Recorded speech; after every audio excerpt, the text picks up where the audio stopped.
अस्सलाम वालेकुम दोस्तों, वेलकम है आपके मेरे यूट्यूब चैनल पाइपिंग नॉलेज में। Today we will going to discuss about the important topic related to the piping engineer in the oil and gas industry, the primary load and secondary load and occasional load. There are three important points for the primary, secondary and occasional.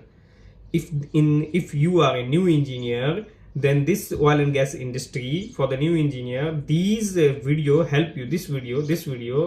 This video help you to understand how different load affect on the piping design and installation. Now I going to explain about understanding the piping load.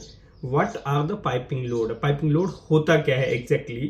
Piping system in the refinery, in the petrochemical plant and industry setup experience different type of force. मतलब वो piping का जो system होगा, system हम किसे कहते हैं कि जैसे हमारा कोई एक यूनिट है तो उस यूनिट में बहुत सारा सिस्टम रहता है, जैसे एक फायर वाटर हो गया, ड्रेन हो गया, प्रोसेस की लाइन हो गई।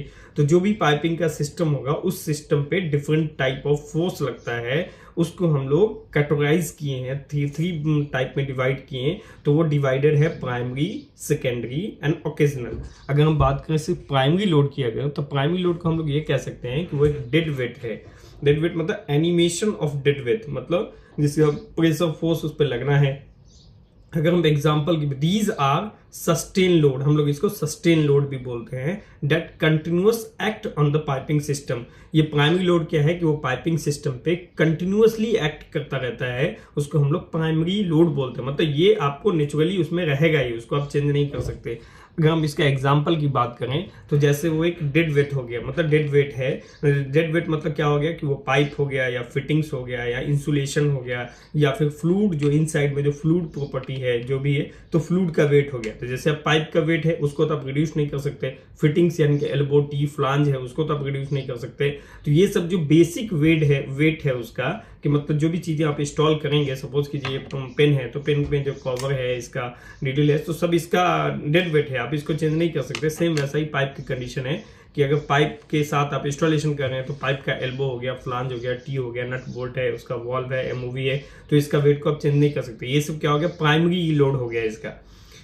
लाइव वेट कुछ इसमें, जैसे अभी डेड वेट हो गया, डेड वेट का आप समझ गए। सेकंड है उसमें लाइव वेट। लाइव वेट क्या होता है, temporary load like walker equipment. जैसे अभी कोई यूनिट अपने है, कोई यूनिट पे है, उस पर क्या लोड लग रहा है, तो सपोज कीजिए कि उसमें कुछ मॉडिफिकेशन आ गया या कुछ ऐसा चेंजेस आ गया जिसकी वजह से आप वॉल को ड्रॉप कर रहे हैं, इंस्टॉल कर रहे हैं, या फिर क्रेन का मूवमेंट कर रहे हैं, क्रेन का जो मैन बास्केट है वो ले जा रहे हैं, तो वो क्या है कि लाइव वेट है, वो टेम्पोरी चेंज होता रहता है, यानी कि वो टेम्पोरी लोड है। लाइक वर्कर और इक्विपमेंट, जब वहां पे काम करने के लिए कोई बंदा जाएगा तो उस वर्कर का, इक्विपमेंट का, तो ये हो गया लाइव वेट। मतलब इंटरनल प्रेशर, एक पाइपिंग में जो इंटरनल प्रेशर होता है वो भी एक तरह का वेट है, जैसे fluid pressure inside the pipe, वो कितना प्रेशर जनरेट कर रहा है। तो primary load are the important point to determine the wall thickness. Primary load की वजह से हम लोग wall thickness and support span हम लोग डिफाइड करते हैं। सपोर्ट स्पैन का मतलब होता है कि हमको कौन कौन से लोकेशन पे सपोर्ट देना, वो लाइन के वेट के अकॉर्डिंग ही हम लोग सपोर्ट एडजस्ट करते हैं या सपोर्ट इंस्टॉल करते हैं।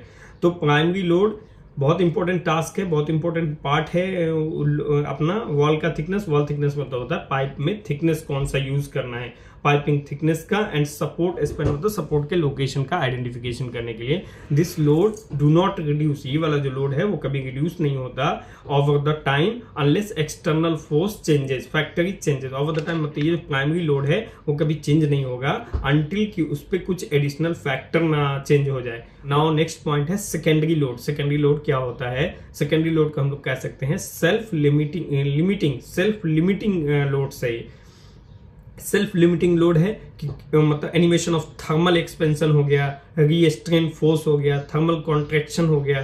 तो this load are caused by the, ये दिस लोड, ये वाला जो सेकेंडरी लोड आता है वो caused by the thermal expansion, support construction constraints and anchor point. मतलब एंकर पॉइंट पे जो लोड आएगा, सपोर्ट का कॉन्स्टेंट होगा, वो थर्मल एक्सपेंड होगा, उसकी वजह से जो लोड आता है। सपोज अभी एग्जांपल में सेकेंडरी लोड का मतलब बेसिक स्मॉल सेकेंडरी लोड का तीन इंपॉर्टेंट पॉइंट मैंने बताया कि ये थर्मल एक्सपेंशन की वजह से, सपोर्ट कॉन्ट्रेंट्स की वजह से एंड एंकर पॉइंट की वजह से, जो एंकर सपोर्ट लगा होता है उसकी वजह से जो लोड आता है। एग्जांपल अगर हम बात करें thermal expansion, piping expand and contract. जैसे पाइपिंग का नेचर है कि अगर वो टेम्परेचर बढ़ेगा तो वो पाइपिंग का जो लाइन होगा, पाइपलाइन, वो थर्मल में एक्सपेंड करेगा। अगर टेम्परेचर डाउन होगा तो वो कॉन्ट्रैक्ट होगा, मतलब कॉन्ट्रैक्ट्स मतलब वो सिकुड़ेगा। तो कहने का मतलब इसकी वजह, due to the changes, temperature changes की वजह से ऐसा होता है। ये कंसीडर किया जाता है, इसी की वजह से हम लोग पाइपिंग लूप पाइपिंग में लगाते हैं, वो एक्सपेंशन और कॉन्ट्रैक्शन को एडजस्ट करने के लिए। वो डिपेंड करता है कि लाइन की प्रॉपर्टी कितनी है, उसके बिहाफ पे हम लोग उसमें लूप डिफाइन करते हैं, कितना सारा लगाना है। लूप का कैलकुलेशन अलग है, बस मैं आपको बता रहा हूँ।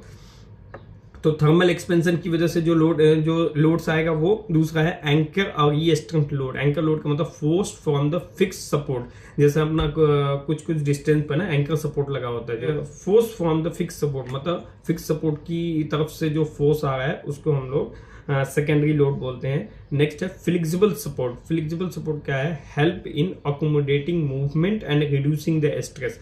फ्लेक्सिबल सपोर्ट क्या होता है कि वो हेल्प करता है रिड्यूसिंग द स्ट्रेस को रिमूव करने के लिए, रिड्यूस करने के लिए फ्लेक्सिबल सपोर्ट होता है। तो बेसिकली आपने ये देखा कि सेकेंडरी लोड में बेसिकली वो है सेकेंडरी लोड, जैसे थर्मल एक्सपेंशन हो गया या सपोर्ट, जो फिक्स सपोर्ट की वजह से जो फोर्स लगता है। तो इसमें दो इंपॉर्टेंट पॉइंट आप याद कर सकते हैं। These load are self balance over the time. ये क्या होता है? जब ये वाला लोड जो है, सेकेंडरी लोड जो है, वो सेल्फ बैलेंस हो जाता है ओवर द टाइम पे। And consider during the flexibility analysis. जब हम flexibility analysis in the piping design में करते हैं तो इसको कंसीडर किया जाता है। जैसे हम लोग कंसीडर कैसे करेंगे, तो मैंने आपको बताया इंजीनियर्स इसके लिए क्या यूज करता है। तो वो हो गया एक्सपेंशन लूप यूज करेगा। गाइड सपोर्ट जब आप इंस्टॉल करते हैं तो दोनों में गैप रहता है, लाइन वाइब्रेट होकर उतना ही उसी में वो एडजस्ट हो जाएगा टू द सेकेंडरी सपोर्ट। अगर हम थर्ड नंबर बात करें, जो ओकेजनल सपोर्ट है, रेयर इवेंट्स में ये आते हैं, कभी कभी ये आता है।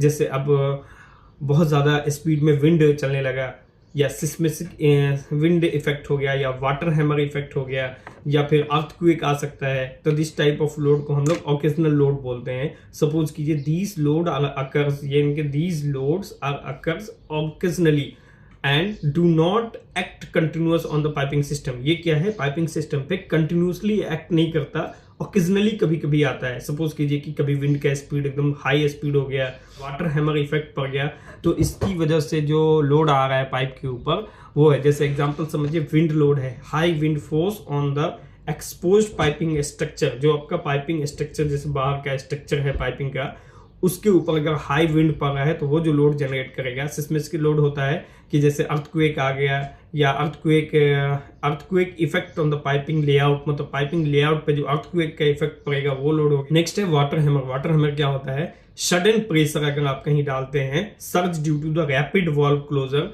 सडन प्रेशर की वजह से, जो रैपिड वॉल्व क्लोजर की वजह से जो सडन प्रेशर पड़ता है लाइन के ऊपर, उसको हम लोग वाटर हैमर बोलते हैं। सडन वाटर हैमर इंटरव्यू में पूछता है वाटर हैमर क्या होता है, तो आपको अगर आप पाइपिंग रिलेटेड और पंप के रिलेटेड इंटरव्यू देने जाएंगे तो आपको वाटर हैमर जरूर पूछेगा। तो इसके लिए वाटर हैमर क्या है? एक सिंपल वर्ड है। वाटर हैमर का मतलब होता है sudden pressure surge due to the rapid valve closure. कुछ ऐसा रैपिड वॉल्व क्लोजर होगा उसमें जिसकी वजह से उसमें सडन प्रेशर पड़ता है।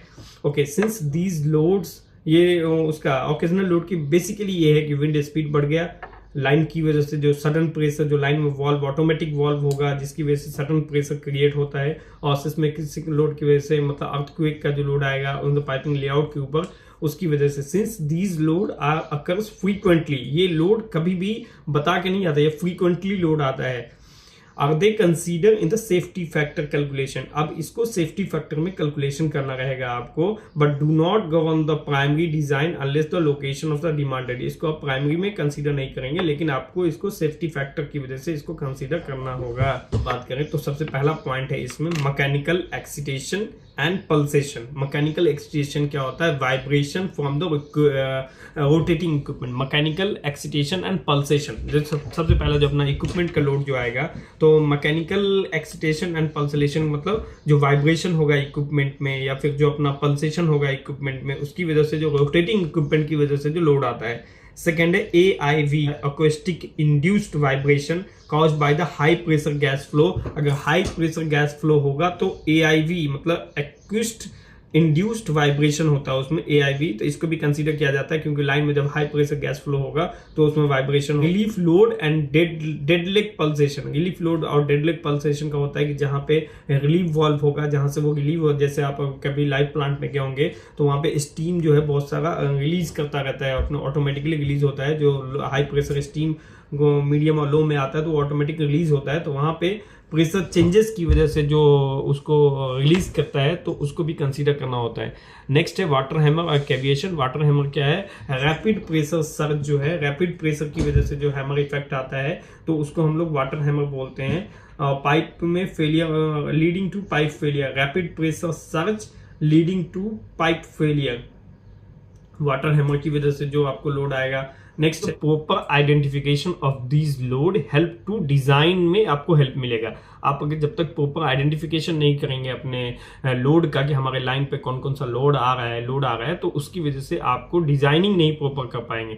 तो सिलेक्टिंग द राइट पाइप, मतलब इस लोड की वजह से जो आपको जो लोड आएगा उसकी वजह से अगर आपने आइडेंटिफाई कर लिया तो उसकी वजह से क्या होगा कि आप जो पाइप का सिलेक्शन करेंगे, proper identification of these load, जैसे मैंने आपको लोड के बारे में बताया, वो लोड अगर आप प्रॉपर आइडेंटिफिकेशन करेंगे तो आपको क्या बेनिफिट होगा? बेनिफिट होगा कि आप मतलब डिजाइनिंग मतलब पाइपिंग डिजाइनिंग में आपको हेल्प मिलेगा। सेकंड आपको है कि पाइपिंग का सिलेक्शन, जो पाइप का सिलेक्शन करेंगे, वॉल थिकनेस का सिलेक्शन करेंगे, उसमें आपको हेल्प मिलेगा।